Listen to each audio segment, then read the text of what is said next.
Welcome back to V-Rule. Today is Wednesday, where I talk about the Wednesday works of art. We go through all of the different Pokemon TCG sets in succession, actually reverse order, from most modern going backward in time, and we're about to close out the Sword and Shield era. Just a few more weeks on that. Let's dive in. Like I said, we have all the Scarlet and Violet series here covered so far. Once we have Prismatic Evolutions officially released, then I'll jump back all the way to the front of the line there and review that set and the artwork there, which will be a nice shake-up from what we've been doing in the Sword and Shield era, because we've had trainer galas, we've had the alternate arts, but now we're moving into a little bit less art-centric sets, and it's more Pokemon-centric sets, and the rarities were a different type of hype back then. And today's set, believe it or not, had about the same hype, maybe more, than Prismatic Evolutions currently has going on now. It sounds unbelievable, especially given what we have to see here now. However, it was true, and that set is kind of like the Surging Sparks of today. It is the big old Chunkachu set of Vivid Voltage.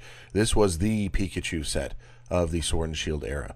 It came on pretty early in the era, and we're going to take a quick look at some of the cards here. 185 cards, 18 secret rares. Those are numbers I can get behind.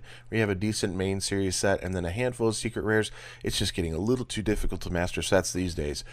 There's quite a few in here that are interesting. However, I find that there's so many similarities between them that pulling out the artworks put me through some exercises of what I'm looking at and how to review. So I think the ones I've pulled aside might surprise you a little bit. Those rainbow rares being some of the more popular ones, and the hyper rares, those gold cards, being a little bit popular as well. But this comes at a time when full art trainers were becoming a separate hunt for a lot of collectors, and we have the full art Pokemon being kind of the bigger chase for that Pokemon, aside from the rainbow cards, if you weren't lucky enough to get one of those. Pulling these, the pull rates, I believe, were absolutely horrific and continue to be so. But now we look at Vivid Voltage, and it's obtainable. You can still buy the booster box on Pokemon Center. At one point in time, it was impossible to get a hold of this set, and now people don't even want it. So it's interesting how things change over time. Do I think that's going to happen with Scarlet and Violet sets? It could happen, but I think the artwork, the illustration rares, the special illustration rares have taken it to another level that it's going to keep that level of desire up quite a bit more on those sets. Before we jump into the few cards that I've picked out, let's talk about a few cards you might have a chance at winning. The Pokemon 151 poster collection, going out to one lucky subscriber, 2 3-pack blisters from Surging Sparks, the modern Chunkachu set, and 5 Pokemon mystery packs that I have put together myself. Go ahead and like, comment, and subscribe to the channel. The goal is 4,000 subscribers. We're getting close, folks. We just tipped over 3,700. So we are getting on the way to the 4,000, very close here. Go to this video. This is the one where you want to leave an additional comment so I know you are entered to win on that particular giveaway.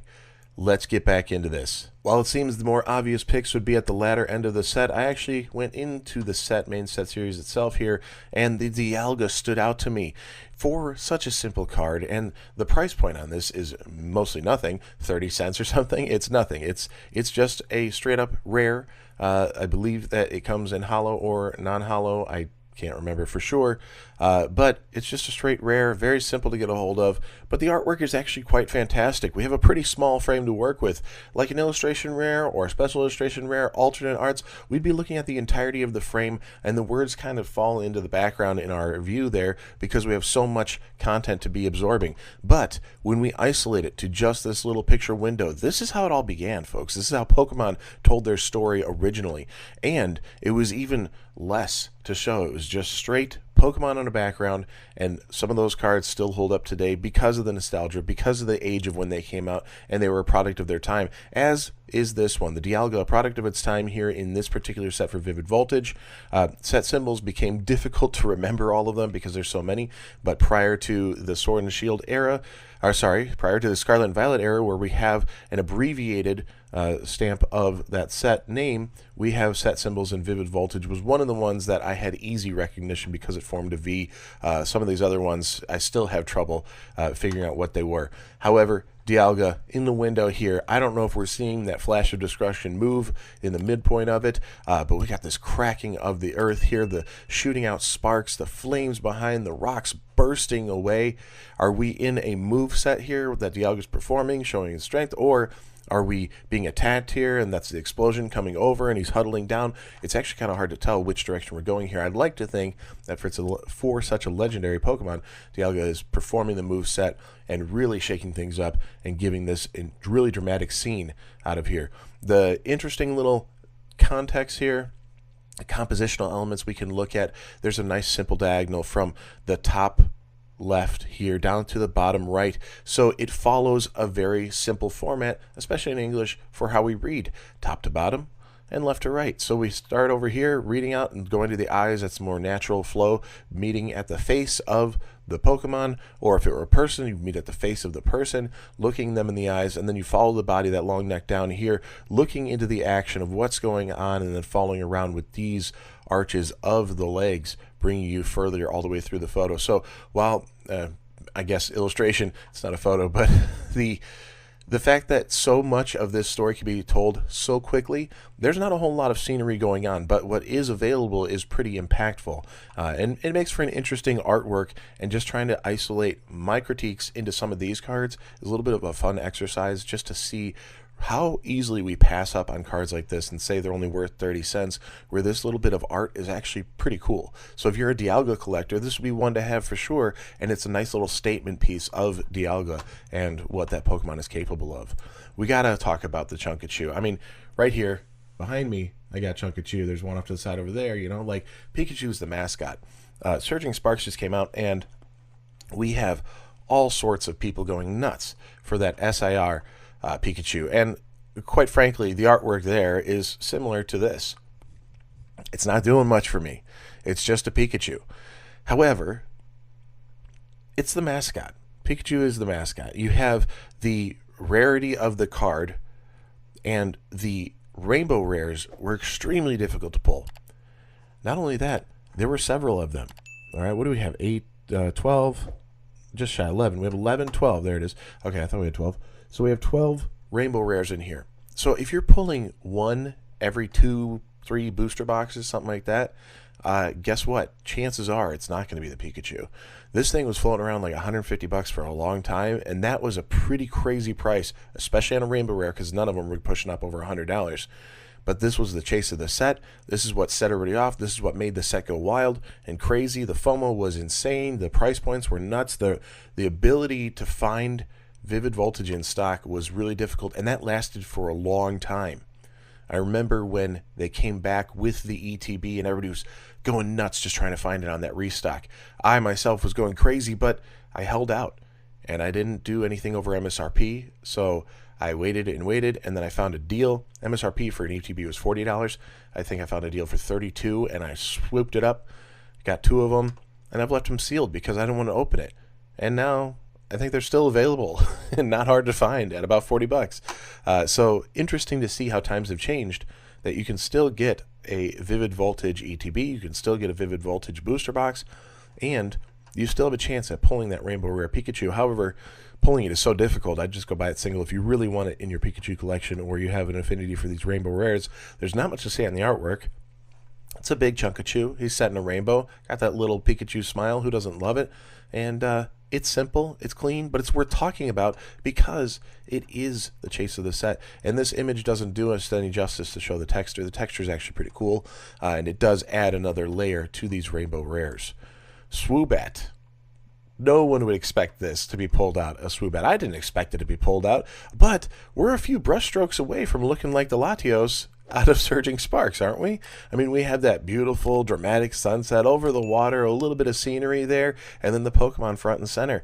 It's pretty interesting to think about. If we went to a full frame, we wouldn't be cropping out these wings so much here, and you'd have a lot more scenery to give us. We are really close to that same feel, but interesting how the rarity, how the Pokemon, and how the times have changed, that the similarities in the artwork are quite overlapping, and yet we're not really interested. I like the little details on this one right here, this little archway here. There's a couple of them. It looks like maybe some sort of, I don't know, space rocket launch. I don't know what we're looking at, but really what you start seeing is these little tiny circles popping up. And this here, these pop up right there, little couple circles there, this is part of a lens flare, or at least the appearance of one. It's a little bit too pronounced to be feeling like a lens flare. That's why it gives it a little bit of an otherworldly feel. However, that's what we're looking at here, because the highlight spot is going to be right behind that face of the sun going down, and that trickling light across here, which probably is a little bit off center. It would be coming directly to the viewer. You wouldn't have an appearance of an angle from there, I don't believe. So you'd have this a little bit more centered, but it doesn't matter. We're in a fantasy world already, so let's not get too crazy on this. The Swoobat uncommon card, which are quite common cards. Let's be realistic about that. But it's an interesting look, a beautiful little scenery for such a less than popular Pokemon. You know, I don't think anybody's making a major Swoobat collection here, but an interesting one for sure. And the lighting obviously makes no sense. The fact that we have this really dramatic, deep sunset, and Swoobat's just lit up nice and fine, you know. So, however, this was captured. There was nice, big, bright light source on this side just to fill us in here. So, interesting for sure. I don't think anybody was expecting that, but because of that, I did want to go beyond my normal 3 and pull out 1 just kind of as a consolation here. Vivid Voltage also had the amazing rares we discussed last week when we were talking, what was it? I don't even remember, Shining Fates or something. So Zacian here is just another one to point out. I really like how the color isn't just a burst of certain colors in each direction. It continually wraps around, that you have the mix of them without bleeding too heavily into one another, and it continues to step around here, that the yellow, the red, the green, the blue, the magenta, the yellow, the red, the green, the blue, the magenta, and it just keeps repeating, not in a pattern, but it keeps repeating in that grouping, splashing around, shooting at the top and the bottom off to the sides. The amazing rares are pretty cool, and just the little added stamp there for the amazing rares gives it a little something extra. So if you're looking for a tiny little set to pick up that's not too difficult to get a hold of, I would be looking at maybe getting the amazing rares and just putting that together. It's like a dozen cards, 14 cards, something like that. I don't even remember. If anybody knows, comment down below. And while you're down there, hit that like button. It really helps the channel grow. It helps people know about this. These videos, these art review videos, are some of my least viewed videos. And then the comments I get are some of the highest praise. So it must be a mixed bag out there of who really likes this or not. I don't know. But since you're down there anyways, subscribe. Be part of the channel. Get your chance to win the Pokemon 151 poster collection, 2 3-pack blisters from Surging Sparks, and 5 Pokemon mystery card lots that I am making up for all of you. Going for 4,000 subscribers. Early in the video, I tell you exactly what to do. But if you need another reminder, it's down in the link in the description below on where to go and what to do and how to be a part of that giveaway. Thank you for tuning in. Like, comment, subscribe, hit the bell, because I post 7 days a week. And with that, I'll see you tomorrow. Peace.